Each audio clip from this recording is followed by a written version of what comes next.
Well, despite the comeback effort here from Stony Brook Field, the Falmouth Commodores fall just short to the Brewster Whitecaps by a 10-8 final. Here to close the door, alongside Braden, Aiden Blank, I'm Ryan Martin.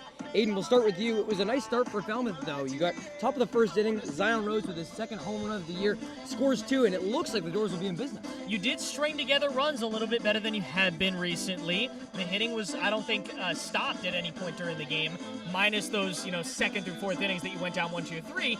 But the first, the fifth, the sixth, there were some good innings of the offense, and I think that's definitely the biggest bright spot tonight. All right, Braden, we'll go to you. Most height on this closing the door crew. So let's talk about the tall order that Falmouth had to face when this Brewster lineup started hitting. They scored multiple runs in 4 of the first 5 innings, just too much for the Dores to come back from. Yeah, you knew Jamie Shevchuk's crew would be hot. They scored 11 runs last night at Wareham. They were the only game playing, and they brought that momentum into today. Ryder Helfrich, man, can that guy mash. A moonshot in the left field, his 9th home run of the summer, leads the Cape League now.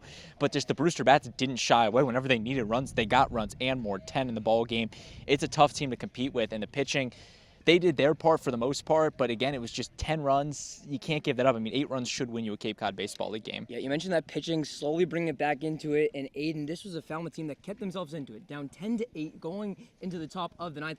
Falmouth within striking range, but they go 3 up, 3 down, all by the strikeout in the top of the 9th. Yeah, you ran into a very good closer in Ray there at the end. I do think this was a lot of fight, and it was good to see that, and that's good because now you're going home where you've done very well the last bunch of games, despite Friday's result. You're going to have 3 in a row at home after the off day. You've done very well after multiple off days, and you've done very well in strings of home games. Yeah, you mentioned that. We've got some home games coming up, but again, just that ending right there for Falmouth. They go 3 up, 3 down in 5 of our 9 innings today, including striking up the side in the 9th. But that will do it here for today at Stony Brook Field. The Dores have the off day tomorrow, but as Aiden mentioned, back home against Falmouth on Tuesday, a string of 3 straight home games. But for now, Braden, Aiden Blank, and I'm Ryan Martin, closing the door here on a 10-8 Brewster win.